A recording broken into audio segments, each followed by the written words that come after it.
Assalamualaikum warahmatullahi wabarakatuh. Alhamdulillahilladzi an'amana bi ni'matil iman wal islam. Wassalatu wassalamu ala sayyidina Muhammadin khairil anam wa ala alihi wa sahbihi al-kiram, amma ba'du. Bapak Ibu kaum muslimin dan muslimat, as-shaimin as-shaimat rahimakumullah. Kembali pada sore hari ini, walaupun dalam keadaan hujan, kita masih berikan Allah kemauan dapat berhati di masjid ini untuk melaksanakan ibadah sholat zuhur secara berjamaah.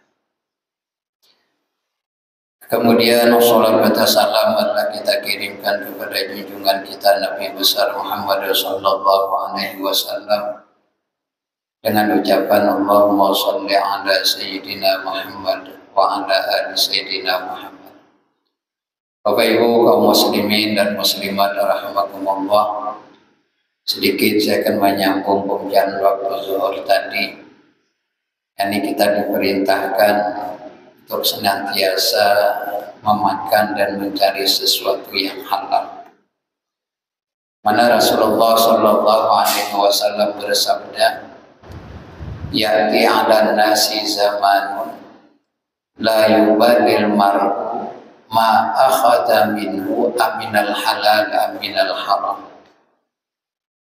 Kata Rasulullah sallallahu alaihi wasallam, akan datang kepada manusia, terlebih khusus lagi umatku, kata Rasulullah, akan datang suatu masa di mana seseorang tidak peduli lagi apa yang dicarinya, apakah daripada sesuatu yang halal ataupun daripada sesuatu yang haram. Kalau kita lihat hadis ini Bapak Ibu, saat kita sekarang ini apakah sudah sampai masanya, apakah belum? Ini dapat kita rasakan masing-masing. Karena Bapak Ibu, kalau sesuatu yang kita dapatkan daripada jalan yang haram, kemanapun kita menggunakannya tidak akan menjadi suatu kebaikan. Kalau boleh Bapak Ibu diibaratkan seperti air, misalnya sesuatu yang halal. Minyak pertalite kita seumpamakan sesuatu yang haram. Ini kalau bercampur air dengan minyak, kemanapun kita menggunakan akan menjadi racun. Minyak bercampur air diminum manusia, manusianya mabuk. Minyak bercampur air dimasukkan ke dalam motor, motornya juga mabuk. Yang artinya tidak akan menjadikan suatu nilai pahala di sisi Allah Subhanahu wa ta'ala. Bahkan dikatakan Imam Suyuti, man ampaka haraman bita'ati kaman tahara sawba bil bauli. Siapa yang menafkahkan, berimpak, bersedekah pada jalan ketaatan akan tetapi didapatkan daripada sesuatu yang haram, kaman tahara sawba bil bauli, sama seperti orang yang mencuci pakaian dengan air kencing. Artinya bukan tambah bersih, justru sebaliknya menjadi kotornya kemana-mana. Jadi sekali lagi Bapak Ibu, mari kita ikuti itibak kepada Rasulullah, kita cari, kita makan sesuatu yang halal. Kemudian yang kedua, wa min alamatil hubbi, tanda orang cinta kepada Rasulullah sallallahu alaihi wasallam, iktharus sholati ala Nabi sallallahu alaihi wasallam, memperbanyak bersalawat kepada Rasulullah sallallahu alaihi wasallam. Man ahabba syai'an aksara min dzikri. Siapa yang menyukai sesuatu, siapa yang mencintai sesuatu, maka dia banyak akan menyebutnya. Di dalam hadis lain Rasulullah sallallahu alaihi wasallam bersabda, man shalla alayya min ummati mukhlisan min qalbi salatan wahidah. Siapa yang berselawat daripada umatku pada ketika dia bersalawat itu ikhlas daripada hatinya. Artinya semata-mata mengharapkan ridha Allah Subhanahu wa taala. Salatan wahidah, satu kali salawat saja. Maka sallallahu alaihi asyara salawat. Maka Allah akan bersalawat kepada orang tersebut 10 kali lipat salawat. Yang artinya Allah akan mencurahkan rahmat kasih sayangnya kepada orang tersebut 10 kali lipat. Kemudian warafa'a lahu asyara darajat, dan akan Allah angkat derajatnya 10 kali derajat. Wa maha anhu asyara sayyi'atin, dan Allah hapus daripada orang tersebut 10 kejahatan, 10 kesalahan ataupun dosanya. Bapak Ibu kaum muslimin dan muslimat rahimakumullah. Al-Imam Abu Lais As-Samarqandi berkata, pada suatu hari ayah saya bercerita. Pada ketika itu beliau menceritakan Al-Imam Sufyan As-Tsauri rahimahullah ta'ala. Jadi pada ketika Imam Sufyan As-Tsauri ini sedang tawaf di Ka'bah pada ketika melaksanakan ibadah haji, Imam Sufyan As-Tsauri ini ada melihat seorang pemuda pada ketika itu juga ikut tawaf. Cuma pemuda tersebut ketika tawaf dia tidak ada membaca apa-apa, melainkan hanya berselawat kepada Rasulullah Sallallahu Alaihi Wasallam. Jadi Imam Sufyan As-Tsauri pemuda seperti heran. Kemudian Imam Tsauri bertanya, wahai pemuda, kenapa engkau tidak membaca doa, tidak membaca tasbih di tempat-tempat pada ketika tawaf seperti ini? Kalau bahasa kita ada bacaan-bacaan tertentu, kenapa tidak dibaca? Kemudian apa kata laki-laki tersebut?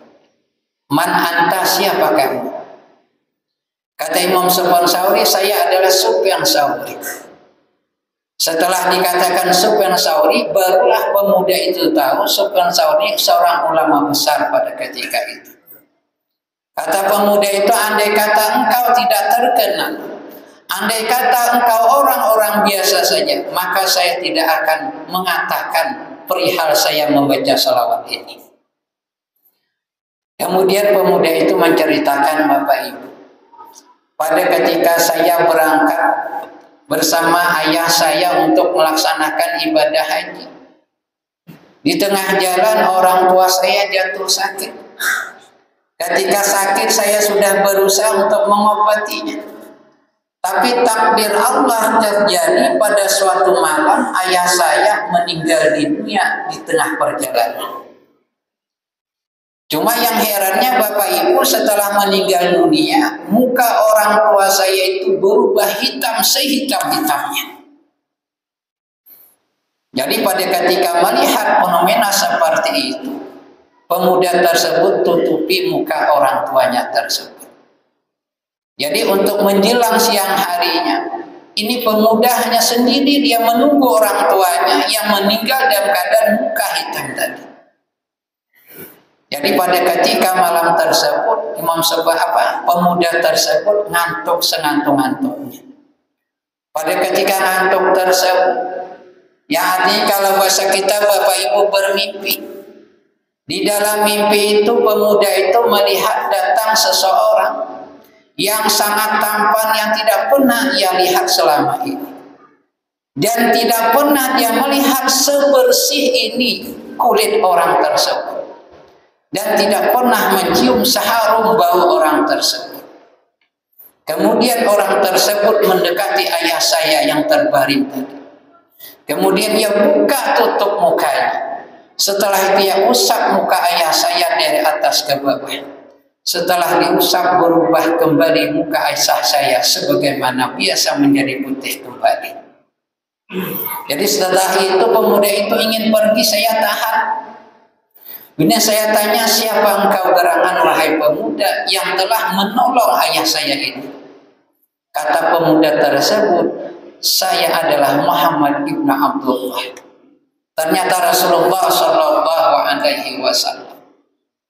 Kemudian kata pemuda tersebut, kenapa engkau menolong ayah saya ini? Kemudian diceritakan Rasulullah Sallallahu Alaihi Wasallam bahwasanya orang tua kamu ini selama hidupnya dia suka menzalimi dirinya sendiri. Artinya dia suka melanggar daripada perintah Allah Subhanahu Wa Taala. Akan tetapi orang tua kamu ini dia senantiasa memperbanyak salawat kepada saya ketika hidupnya. Jadi pada ketika meninggal dia minta pertolongan kepada saya datang memberikan pertolongan, memberikan syafaat kepada orang yang banyak bersalawat kepada saya, kata Rasulullah Sallallahu Alaihi Wasallam. Bapak Ibu kaum muslimin dan muslimat rahimakumullah. Kesimpulan kultum kita dari tadi malam sampai sore hari ini, mari kita bersyukur yang telah dilahirkan, yang telah diciptakan Allah sebagai umat Rasulullah Sallallahu Alaihi Wasallam. Karena banyak umat-umat yang lain, bahkan Nabi Musa pun ingin menjadi umat Rasulullah Sallallahu Alaihi Wasallam. Kenapa? Karena banyak kelebihan keistimewaan yang Allah berikan kepada kita umat Rasulullah dengan sebab kita adalah umat makhluk Allah yang mulia. Dan yang kedua, mari kita laksanakan, kita ikuti sunnah Rasulullah Sallallahu Alaihi Wasallam dan kita perbanyak salawat kepada Rasulullah Sallallahu Alaihi Wasallam. Insya Allah kita akan termasuk hamba Allah yang beruntung di dunia, lebih-lebih lagi di akhirat nanti. Amin ya rabbal alamin. Demikian semoga bermanfaat. Wabillahi taufiq wal hidayah. Assalamualaikum warahmatullahi wabarakatuh.